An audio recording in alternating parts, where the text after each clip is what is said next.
hürmetli vatandaş. Bugünkü leksiyalarımızı başlaymayız. Leksiyonu başlaştı ne var?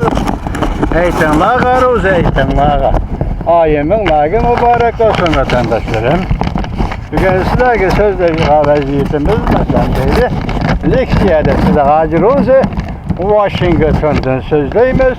Bugünkü islaha 2022 yıl 5. ayının 2. günü hürmetli vatandaş. Vaziyet desek, Amerika Koşmuş Ştatları Devlet Meclisi Avam Palatasının başlığı Nancy Pelosi hanım Ukrayna'nın Kiev şehrini ziyaret kıldı. Mavzumunda hürmetli vatandaş, mağan taşlap, ayak taşlap katmış. Göz oldu, keçir olalım. Mavzumunda hürmetli vatandaşlarım.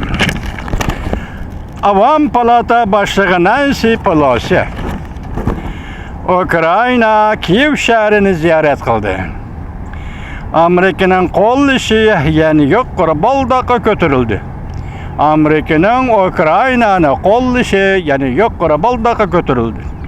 Mavzulu haber 5. ayının 1. günü ve doğru beti ilan kılındı. Haber bundan başladı. Amerika Koşmuş Ştatları Devlet Meclisi Avam Palatası Başlığı Nancy Pelosi 5. ayının 1. günü Yakşembe Ukrayna Kiev şehrinde Ukrayna Prezidenti Zelenski bilen görüştü. Bu ziyaret Garp devletleri yukarı derecelik siyasi yollarının Ukrayna'nın Rusya'ya karşı uğraşını kollağallığı bulup hesaplanıdı. Prezident Zelenski Twitter'da mundaq ilan kıldı. Men Kiev şehrinde Amerika Koşmuş Ştatları Devlet Meclisi Avam Palata Başlığı Nancy Pelosi bilen görüştüm. Avam Palata Başlığı Nancy Pelosi 2. ayının 24. günü Rusya Ukrayna'ya tecavüz kılıp kirgenden beri Ukrayna'nı ziyaret kılgan yukarı derecelik Amerika emeldarıdır. Nancy Pelosi bir parça bayanatı mundaq görsetti. Bizden vekiller ümükimizden Ukrayna Kiev şehriga yetip kelgenligi bütün dünyaya ait enek ve jaranlık bir uçur tarqatdı. Yani Amerika qat'i Ukrayna tarafta turdu. Nancy Pelosi Rusya Prezidenti Vladimir Putin'den Ukrayna'ya yavuzana tecavüz kılganlığını ayıpladı. Nancy Pelosi'ye emra bulup Ukrayna'nı ziyaret kılgan vekiller ümiki azaları Avam Palata azası Jim McGovern qatarlıqlarını öz içine aldı.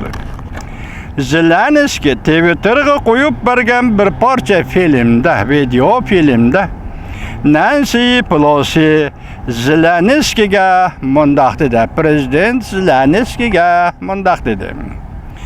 Biz mundaq hesaplayımız.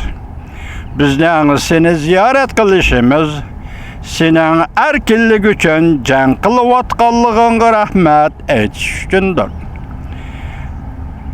Köpçeket, sen barlıq kişiler üçün uğraş kılıvatsan.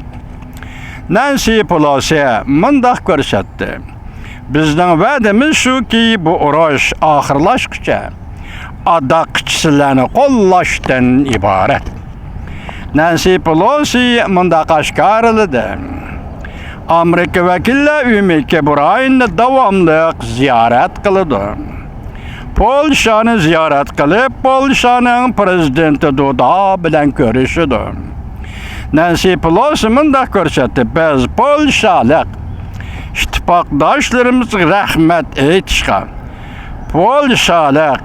Polşa halkının bağışlık uçuruyu, özünü bağışlaşırıyu ve insanperverlik tirişçallığı rahmet etişken takazza buluvatımız. Nancy Pelosi Twitter'a mundaq yazdı. Biz yana pəxirdən genalda Amerika'nın burayındaki hərbi işleri, diplomatiya ve başka mülki əməldarlarının ve başka mülki əməldarlarının Polşada elib beriyotgan hizmetlerine